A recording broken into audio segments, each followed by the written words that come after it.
In an alternate 1939, in a world where humans and animals live side by side, there was a dreamer, a small orange tabby cat named Danny. From the quiet town of Kokomo, Indiana, Danny carried a suitcase full of hope and a heart full of ambition. He believed in one thing more than anything else, that anyone, no matter who they were, could become a star. So he set off for Hollywood.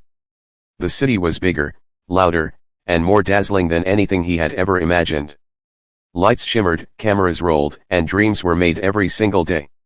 It was there that Danny met a tiny penguin named Pudge, wide-eyed, innocent, and just as lost as he was. Together, they stepped into the world of show business.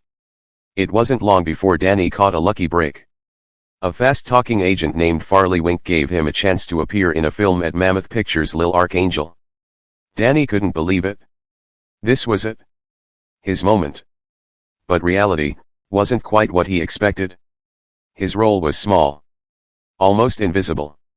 And he quickly discovered something no one had told him before: in Hollywood, animals weren't the stars. Humans were. Animals were just background. Still, Danny refused to give up. He met others just like him: Tilly the cheerful hippo, Cranston the nervous goat, Francis the graceful fish, TW the wise old tortoise, and Wooly the kind-hearted elephant. Each of them had come to Hollywood chasing a dream, and each of them had been pushed aside. But Danny saw something they didn't anymore: hope.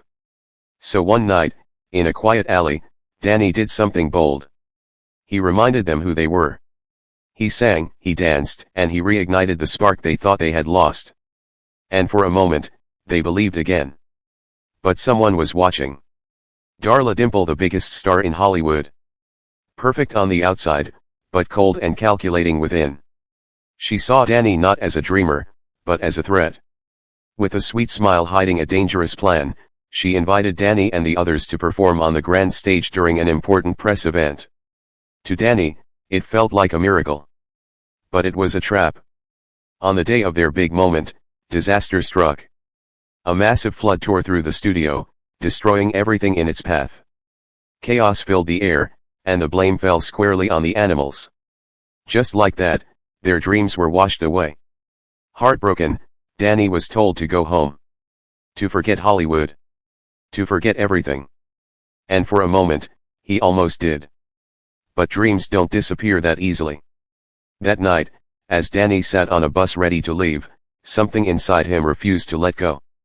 He remembered why he came. He remembered who he was. And he turned back.